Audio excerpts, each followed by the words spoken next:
right, welcome to today's episode of Tomorrow's Leader, where we dive deep on all things leader related to leading yourself and leading others. I'm John Laurito, your host.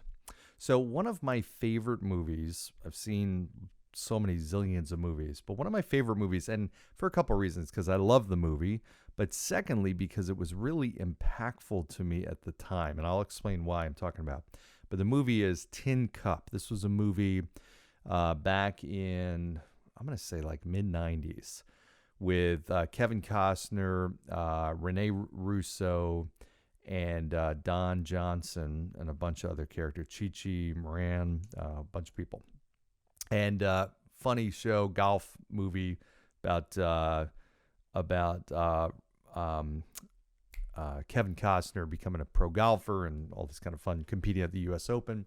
So in any event, I'm not going to give away the movie, but I will say there was a very significant meaning in this movie for me, because I saw it at a time where I was in my second year of business. I was 23 or 24. I was not doing well. I was having a horrific time just in general in business and life. I mean, I wasn't making any money. I was in debt. I was not happy with really anything that was going on.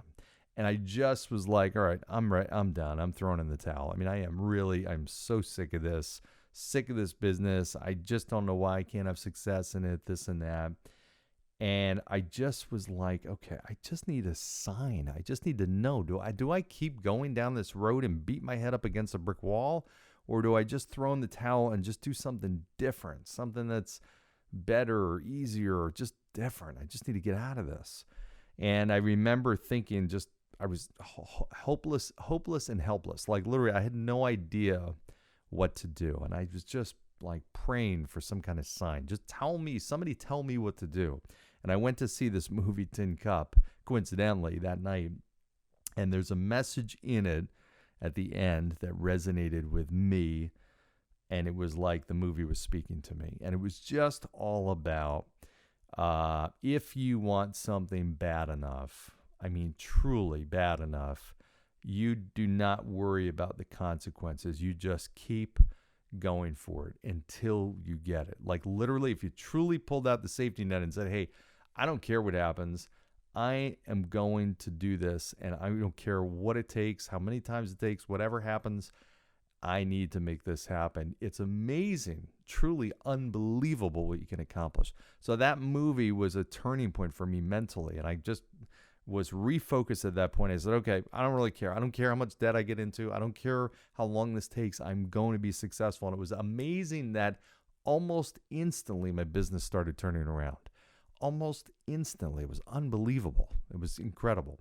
But that's actually not the point of me bringing up this movie. It does have major significance. But I watched it again recently, and I was doing a workshop for a topic of execution. I was doing a workshop for some leaders on different aspects of executing at a high level. And I showed a clip in this movie, and it happened to be the scene where Roy, played by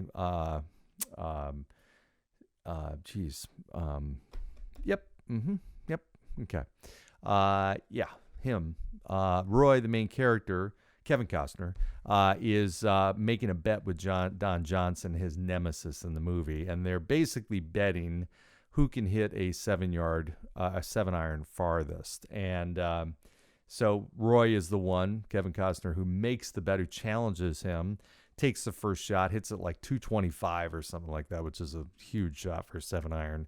And then Don Johnson really casually takes it, drops the ball from the same spot, but turns to a totally different angle, hits it really nice and easy, but hits it, instead of in the driving range, hits it down a road, and the ball just bounces and bounces and bounces and bounces and bounces and bounces and bounces and just doesn't stop. So he obviously won. And the bet was who could hit it furthest. Well, nobody said you had to hit it the same direction or in the driving range. That was just an assumption that was made. Nobody spelled that out. The object was who can hit it the furthest. Who can make this little white ball go the furthest? That was it. That was what the competition, it happened to be for a car. It was like this huge prize, right? So one of them went about it the way that is assumed. It's expected. Okay, well, that's the way we've always done it. That's the norm, right? Going to hit it in the driving range. That's where we hit balls, right? The other decided, you know what? Let me just actually think about what's the objective here, and let me take everything off the table. There's no rules, okay? Whatever I need to do, I just have to hit the ball with this 7-iron. I can't have somebody else. This white ball, I've got to hit with this 7-iron and somehow have it travel further than his ball. That's it. And he figured out the way to do it. My point with this is, as leaders, sometimes we just get so fixated in one way to do things. We go down a road, we just assume that 50% of it is already mapped out for us because the strategy is already done. We can't just deviate. It's just now we can only vary a little bit, right? No.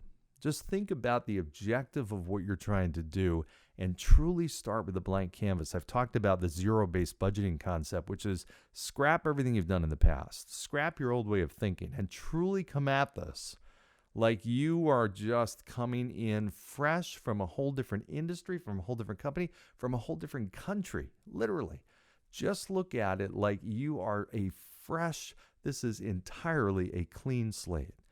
And it's amazing when you start to really, really think out of the box and just narrow in on the objective, you start to come up with some unbelievably creative ways to go about doing it and solving the problem. So really cool story. Just was a good reminder of the importance of being creative, not fixed on a certain set of norms, but creative in your thinking of how you're going to execute.